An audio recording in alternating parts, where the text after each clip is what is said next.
أعوذ بالله من الشيطان الرجيم. بسم الله الرحمن الرحيم.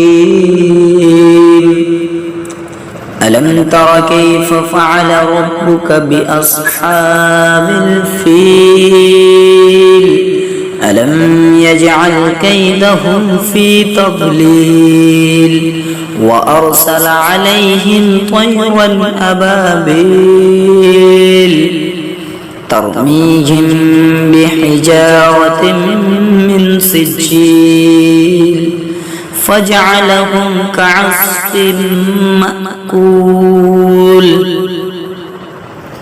ألم تر كيف فعل ربك بأصحاب الفيل ألم يجعل كيدهم في تضليل وأرسل عليهم طيرا أبابيل ترميهم بحجارة من سجيل فجعلهم كعصف مأكول.